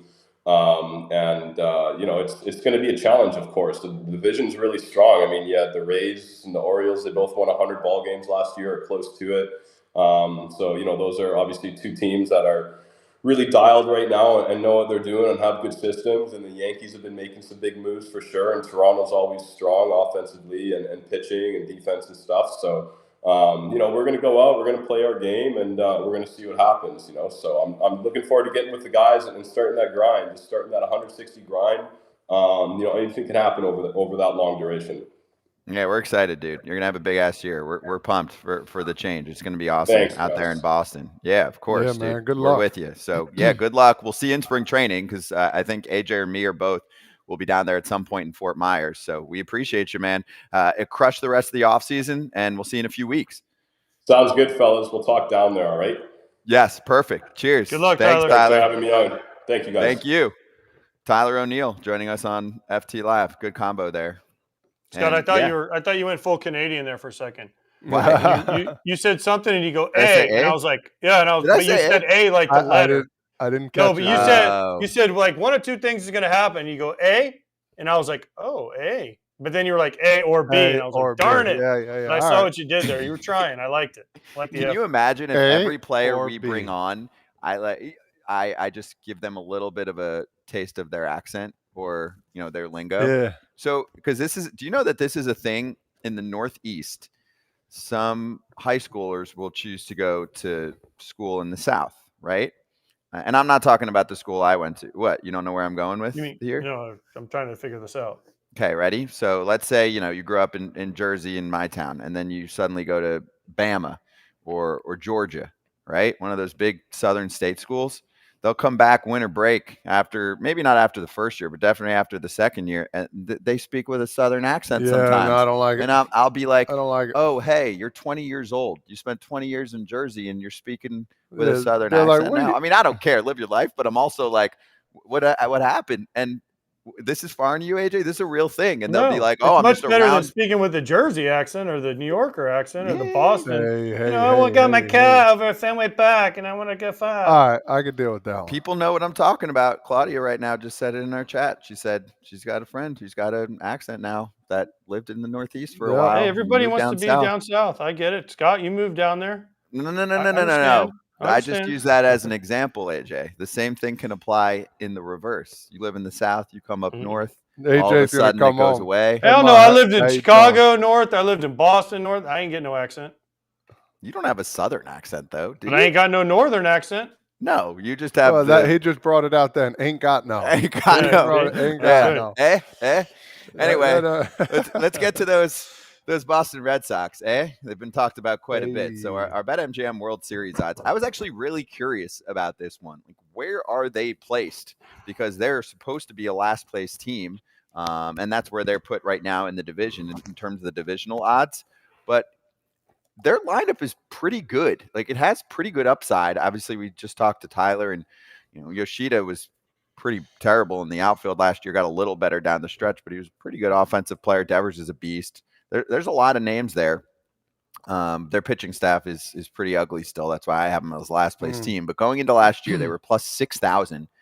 And then you get to midseason and they're pretty much out of it. So they're plus 10,000. They missed the playoffs. And if you go to this season for now and see a team that's at plus 4,000, I mean, they're at least anticipated to be better this year than they were last year. And I buy that. I mean, the young core is getting another year under their belt. And they do have a very top end list of prospects. Okay. Marcelo Meyer, Kyle Teal. There's a few names there that everyone's looking forward to. And maybe not all of them are going to hit, but if one or two of them becomes a star and they come up this year, AJ's shaking his head. He's like, don't put your money down on the Red Sox to win the World Series. No, this is what I'm going to say. Bet MGM, when they make these odds, I know there's a lot of Boston people out there that'll bet on the Red Sox. Yes. So they make the odds enticing. If it was plus 10,000 to kick off the year, they'd be like, oh, we're getting less action. So trust me, they move that number down. So more of the Red Sox fans, and they get a couple bait out there. That's right. Hook them fish and reel them in. Scott's one of them fish. He's in. Plus 10,000, plus 4,000 is more enticing than plus 10,000? Oh, hell yeah. I agree. Okay. Yeah. Even plus 4,000, you think they're a better team than they were last year at the beginning of the year? Right now. No, so then why is it at plus 4,000 now? Because nobody bet on them last year, so they moved the number down so they could get some people to bet. I think Scott they could doesn't be a know few how games gambling better. works. I'll teach you next time, Scott. Okay, you teach me. I think they could be a few games better. No? This year? I mean, they went full throttle this offseason. They're still going. I know. Maybe. Do you think there could be a reactionary signing to how much of an uproar there is? There's even maybe they group. pick somebody else up. I don't know. Right. But do you know there's even a group up there that's trying to push a narrative, and most people are like, stop it. But there's people up there that are like, hey, for the lifers, for the people that go to every game or try to go to as many as they can, they're like, let's stop this year. They're like, let's just put some heat on them because they had some attendance issues down the stretch last year, which is very rare for them. You had Tom Warner, one of their owners, saying, oh, you go to Fenway for more than just like the wins and losses. I'm paraphrasing, but that's essentially what he said. So I'm just saying there could be a reactionary signing. I'm not putting any money down. Are they going to sign Bellinger? No, they need pitching, dude. I wouldn't touch anything with their position players at this point. They need pitching. When's Okay. Snell Montgomery? Snell? Yeah, I think either of them makes a ton of sense there. I think either of them would thrive there. And without a Sam doubt. Kennedy also just said the payroll is going down from last year. Yeah, well, that's a head scratcher. Well, that's true. So they're out. Yeah, they're out. But the fans weren't allowed to have the direct questioning, is what I was told. I wasn't there, but that would have been a perfect time for. And tell me why. Yeah.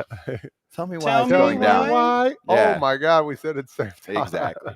All right. Well, while you're singing, the $5 get 158 instantly is on. Place your first BetMGM sportsbook wager through the app or on the website of at least $5. You receive $158 instantly in additional winnings, regardless of your wager's outcome. You got to download the app, sign up and deposit at least $5 into your account. Place a wager in the amount of at least $5 at standard odds price. And once you do that, $158 in bonus bets, regardless of the outcome of your wager, when you use the promo code FOUL, FOUL.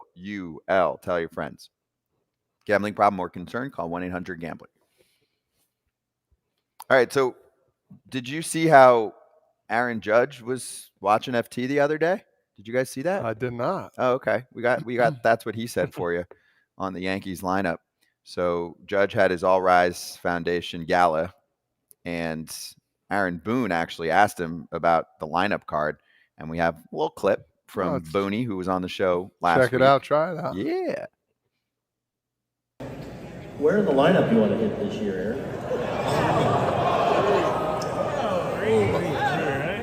You know, he's already come out with a lineup. You know that? Your choice.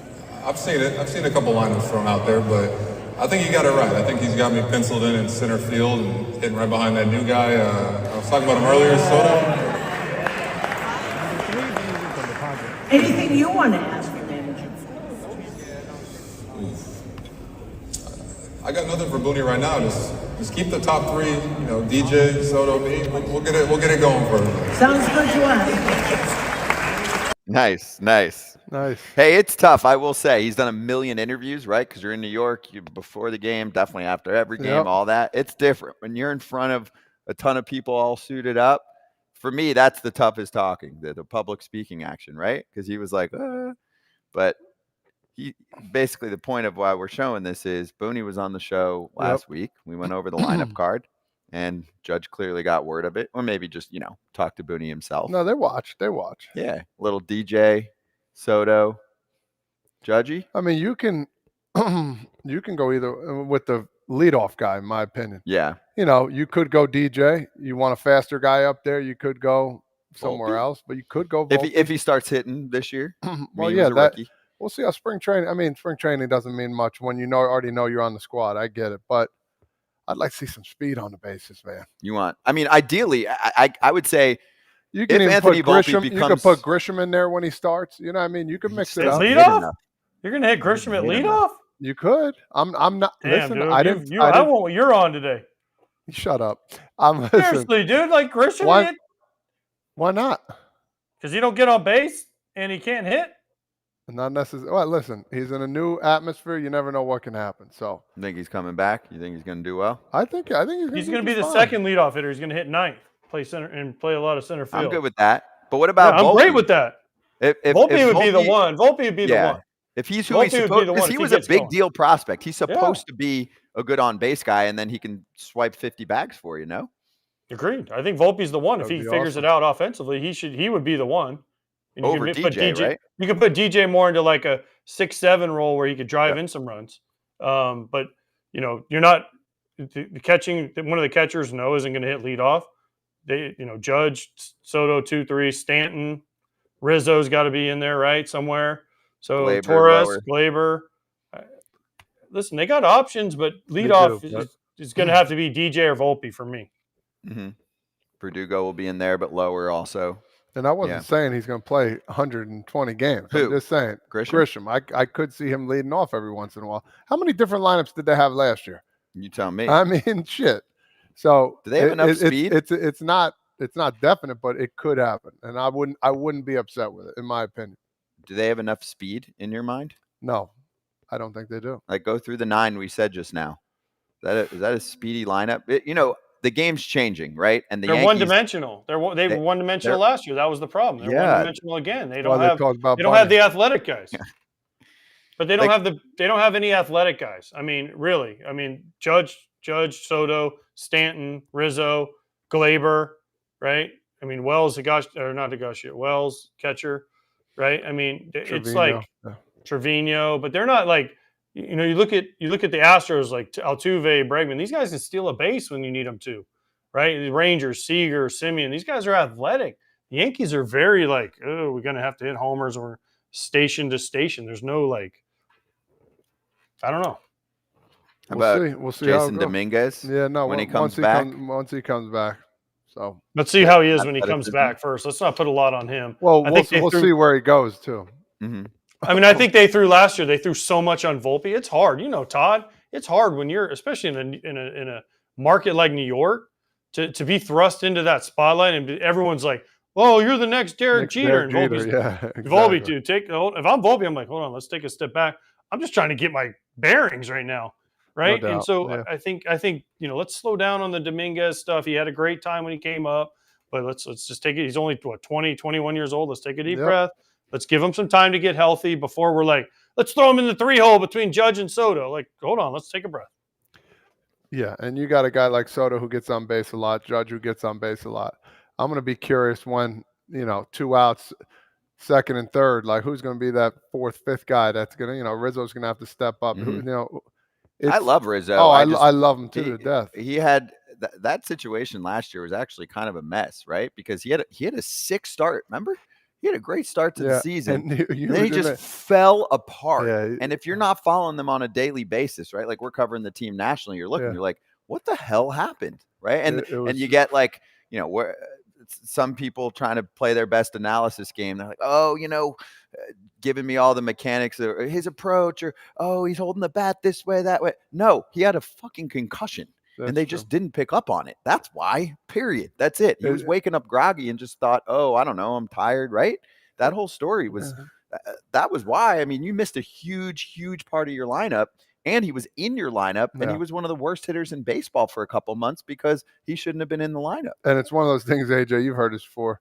Guy does so well in the beginning, first month or two, whatever. Like, oh man, we looked at the numbers. You can go 0 for 40 right now, and you still bat 290. Well, you don't usually hear that happening, and it really did happen. But he did come on strong a little bit at the end too, after they struggled the whole rest of the way there. So looking for big things. Good luck, Boney, figuring all that out. Yeah, exactly. I'm looking. I think it was April and May. Crushed it. You know what you know what would look really good for the Yankees right now? Blake Snell. Yep. Yeah. This is why people are still pissed though. For every, and they haven't done a ton this offseason, but obviously you can't discount enough the fact, or can't overlook enough the fact that Juan Soto is joining this lineup. Like, this is one of the best hitters in the sport. But the Yankee fans that are used to the Yanks, they want Snell. And they're like, I get it. You messed up on Rodon. We'll see what he looks like this year. But they're like, I don't care. Blake Snell's out there. Yeah. He clearly has some interest in going there. They can keep up with people financially. I don't think he's going to cost you $200+ million, even if he's asking it at that price. I think from we heard, he's going to cost you high ones. The Yankees, what, 150 from what I heard? That's what someone threw out there. So are you going to really nickel and dime if it ends up getting the 170 range? Because he wants Aaron Nola everybody money. Does. Everybody nickels and dimes. The teams, yeah. But the old school way, the team like that would go, okay, they're at whatever Nola's number was, 170 something. We're at 150. Like, let's split it and let's get him in camp. Let's go. I think next week there's going to be some craziness going on because it's almost February, dog. We've been saying that. No, I'm saying February right away. Let's go. Oh, you think February 1st or 2nd? Here we go. The thing is, I mean, we've seen in the past, not too distant past, Bryce Harper, Manny Machado. There's been guys that signed really late. There was the 1 year that's been talked about a lot lately. What was it, 2018, where a ton of guys signed way, way late. That was like the year Hosmer signed with the Padres late. Yep. And that's actually the year that everyone was getting pissed off, the players, because they were like, yo, what's going on? Because owners were kind of discounting free agency. And then they were like, we got to fix the next CBA, the whole thing. So anyway, we'll see. Let's lap hands.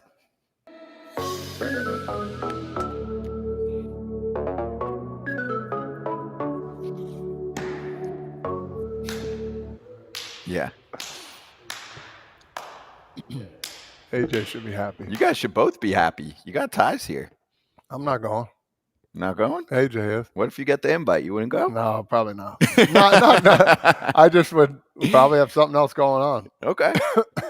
So what we're talking about, do you want to make the announcement, AJ? Because actually it is important. These events mean a lot to people. There's no baseball for a long period of time. They want a chance to connect with players, teams, ownership, all of that, right? And have like one, hey, we can't wait. It's coming up, the season, right? It's in a month or two.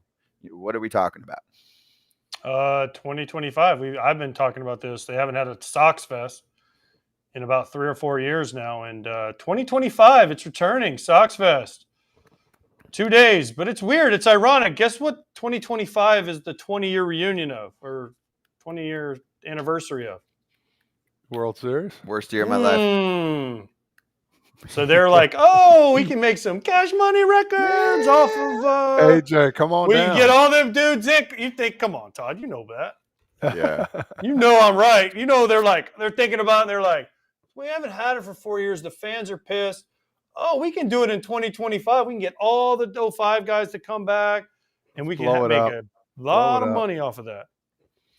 But smart move. It is hey, smart. Nothing gets talked about in the White Sox world more than 2005 right That's now. because what else do they have? Nothing. That's correct. 1918? 19, I thought it was. 1917, I think it was. 17 was the championship? Yeah, because it was longer. The White Sox went longer than the Red Sox did between winning, and no one talked about it. Yeah. So the Red Sox ended theirs in 86 years, and ours was 88, so it was 1917. Don't look up 1919 if you're like a that was kid the Black and you're Sox. A White Sox fan. Yeah, don't look that up. It was rough. Some happy birthdays. Davis Schneider, who was just on the show recently, and the legend. Just a bit outside. Hell yeah. Bob Uecker is 90. He signed a picture for me, bro. I think it's pretty cool. Dude, he is awesome. I've had a couple encounters with him when I was broadcasting, Brewers games nationally, and he is so freaking cool. And you would think that I'm like, he should be big league me or some of us a little bit more. And this dude's just cracking jokes with us. Like, I should pay him for his time. Talk about Hall of Fame speech. That was a funny one too. He is a legend. So happy birthday, Uke. AJ, you did well, man. You're still alive here on a Friday. 5 straight days, man. I need a raise. All right, well, I'll raise you a Scott Braun next to you on Monday. I thought you were staying in New Jersey. Oh, Jesus. Forever? It's too cold. Yeah, with Todd. Look how happy Todd is to have you. Look, Todd's like, oh, Jesus. Todd is happy, actually. He's having a great week. I'm not lonely by myself. I would have been by myself today. Yeah, he's very welcoming. I'll give you some of the names for next week. I got a shirt, by the way, remember? Oh, there you go. Yes. Nice. Remember we had Seawald on? I'm like, can I get a shirt? Nolan Gorman and Nathaniel Lowe on Tuesday. AJ Minter was supposed to come on today. He apologized. He's coming on with us next week on Wednesday. Michael K. and Freddie Peralta are already on the guest list for Monday. Big week, okay? And I say this every Lance Friday. Lynn on Thursday, too. Lance Lynn on Thursday. Lance Lynn on Thursday. I say this every Friday, too. We're going to have a ton of signings to talk about. See you next week. We'll ask Michael K. who's going to lead off. Yeah. Hey.